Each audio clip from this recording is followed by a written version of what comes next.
Welcome to my channel everyone. ಎಲ್ಲರಿಗೂ ಸ್ವಾಗತ. ಎಲ್ಲರೂ ನನ್ನ ಚಾನಲ್ ಲೈಕ್ ಮಾಡಿ, ಸಬ್ಸ್ಕ್ರೈಬ್ ಮಾಡಿ. ಮತ್ತೆ ಈ ಒಂದು ಕಥೆ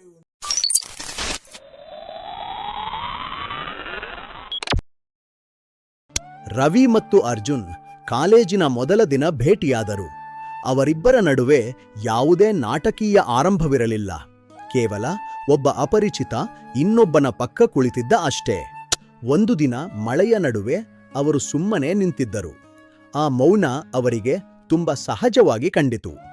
ಅಲ್ಲಿಂದ ಅವರ ಸ್ನೇಹದ ಹಾದಿ ಬದಲಾಯಿತು. ಅರ್ಜುನನಿಗೆ ರವಿಯ ಚಿತ್ರಕಲೆಗಳೆಂದರೆ ಪಂಚಪ್ರಾಣ. ರವಿ ಅದನ್ನು ಯಾರಿಗೂ ತೋರಿಸುತ್ತಿರಲಿಲ್ಲ. ಆದರೆ ಅರ್ಜುನ್ ಅದನ್ನು ಜಗತ್ತಿಗೆ ತೋರಿಸುವ ಧೈರ್ಯ ಮಾಡಿದ. ಸೋಲು ಬಂದಾಗಲೂ ರವಿ ದೊಡ್ಡ ಮಾತುಗಳನ್ನು ಆಡಲಿಲ್ಲ. ಅದು ಅವರ ನಷ್ಟ ಎಂಬ ಒಂದೇ ಮಾತು ಅರ್ಜುನನಿಗೆ ಸಾಲಾಗಿತ್ತು. ಅದೇ ನಿಜವಾದ ಬೆಂಬಲ. ವರ್ಷಗಳು ಕಳೆದವು, ನಗರಗಳು ಬದಲಾದವು.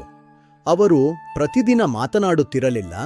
ಆದರೆ ಪ್ರತಿ ಬಾರಿ ಮಾತನಾಡಿದಾಗಲೂ ಏನೂ ಬದಲಾದಂತೆ ಅನಿಸಲಿಲ್ಲ. ರವಿಯ ಮೊದಲ ಪ್ರದರ್ಶನದಲ್ಲಿ ಅರ್ಜುನ್ ಮತ್ತೆ ಲೇಟಾಗಿ ಬಂದ. ಜಾಗ ಇದೆಯಾ ಎಂದು ಕೇಳಿದಾಗ ರವಿ ನಗುತ್ತಾ ಈಗ ಇದೆ ಎಂದ.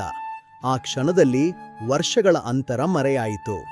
ಯಾಕೆಂದರೆ ಅತ್ಯುತ್ತಮ ಸ್ನೇಹವು ಹೆಚ್ಚು ಶಬ್ದ ಮಾಡುವುದಿಲ್ಲ. ಅದು ಮೌನದಲ್ಲಿ, ದೂರದಲ್ಲಿ ಮತ್ತು ಸಮಯದ ಓಟದಲ್ಲಿಯೂ ಶಾಶ್ವತವಾಗಿ ಉಳಿಯುತ್ತದೆ.